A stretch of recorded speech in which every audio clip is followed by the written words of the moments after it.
Assalamualaikum warahmatullahi wabarakatuh. Halo teman-teman, kembali lagi bersama saya Dia Ayu Amarwati. Dalam beberapa menit ke depan, saya akan membahas mengenai isu tentang politik yang ada di Indonesia. Dan salah satu isunya adalah media sosial dalam mempengaruhi persepsi publik terhadap berita politik di Indonesia. Isu ini dilansir dari Kompasiana pada 23 Juni 2024. Pencarian pengetahuan melalui media baru merupakan hal biasa bagi masyarakat modern.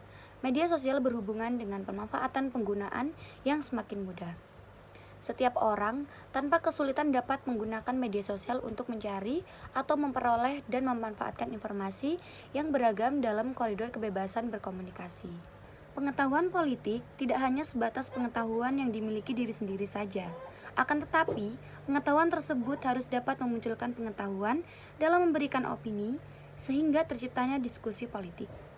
Media sosial, sebagai bagian dari media baru, membantu seseorang untuk berkomunikasi lebih cepat. Menurut Shirky, media sosial dan perangkat lunak sosial merupakan alat untuk meningkatkan kemampuan pengguna untuk berbagi, bekerja sama di antara pengguna, dan melakukan tindakan secara kolektif yang semuanya berada di luar kerangka institusional maupun organisasi. Di era digital yang semakin maju, media sosial telah menjadi salah satu sumber utama informasi bagi masyarakat, termasuk informasi politik. Perkembangan ini membawa implikasi besar terhadap bagaimana masyarakat mempersepsikan berita politik. Indonesia, sebagai negara demokratis, dengan jumlah pengguna media sosial yang sangat tinggi, mengalami dampak yang signifikan dari penggunaan media sosial dalam mempengaruhi persepsi publik terhadap berita politik.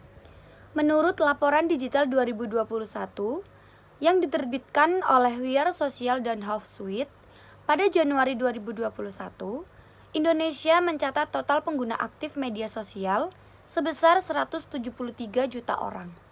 Angka ini menempatkan Indonesia sebagai negara dengan jumlah pengguna media terbesar di Asia Tenggara dan salah satu yang tertinggi di dunia.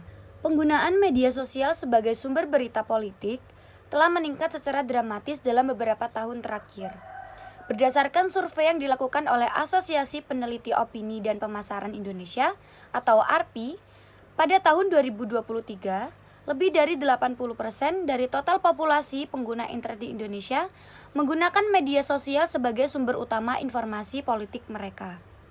Dalam konteks pemilu, platform media sosial menjadi tempat utama untuk mendapatkan berita terkini, debat politik, dan kampanye politik dari berbagai kandidat. Contohnya adalah peningkatan aktivitas politik di platform seperti Twitter dan Instagram. Banyak kandidat pemilu aktif memanfaatkan media sosial untuk mengkampanyekan platform mereka, menyebarkan pesan politik, dan berinteraksi langsung dengan pemilih potensial.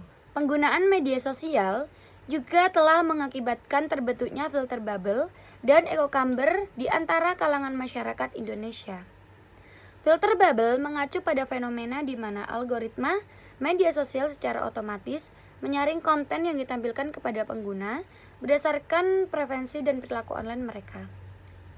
Algoritma ini bertujuan untuk memberikan pengalaman yang lebih dipersonalisasi dengan menampilkan konten yang dianggap relevan atau menarik bagi pengguna berdasarkan aktivitas mereka seperti like, share, atau pencarian sebelumnya. Hal ini tersebut mengakibatkan pengguna hanya terpapar sudut pandang politik sesuai dengan preferensi mereka sendiri. Melalui sumber Kominfo Go.id, contoh konkret dari efek bubble dapat dilihat dalam kampanye politik, misalnya pada masa pilkada dan pemilu. Buzzer atau teaser video singkat yang dibagikan oleh tim kampanye seringkali dirancang untuk menarik perhatian dan membuat video viral di media sosial.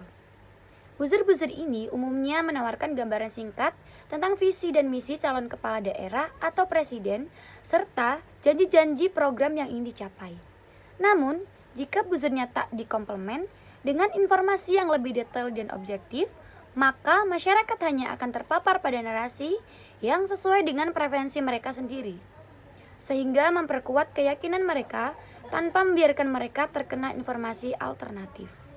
Fenomena echo chamber juga berkontribusi pada polarisasi opini, di mana pengguna media sosial cenderung terpapar pada sudut pandang yang serupa dengan mereka sendiri.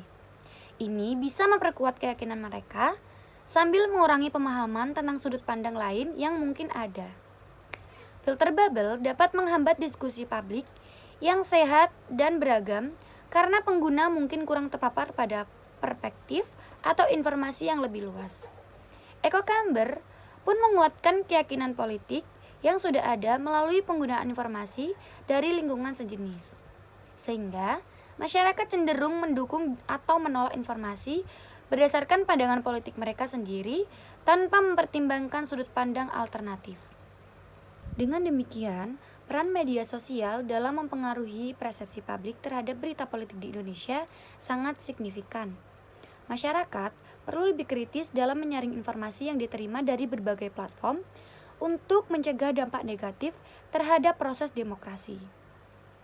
Upaya untuk meningkatkan literasi media dan memahami algoritma yang bekerja di balik konten yang disajikan menjadi penting agar masyarakat dapat berpartisipasi secara aktif dan informatif dalam diskusi politik.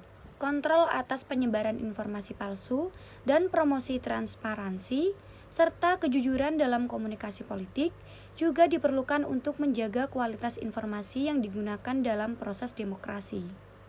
Itu tadi pembahasan mengenai isu peran media sosial dalam mempengaruhi persepsi publik terhadap berita politik di Indonesia. Semoga bermanfaat bagi teman-teman dan menjadikan pembelajaran bagi kita untuk memanfaatkan media sosial dengan baik.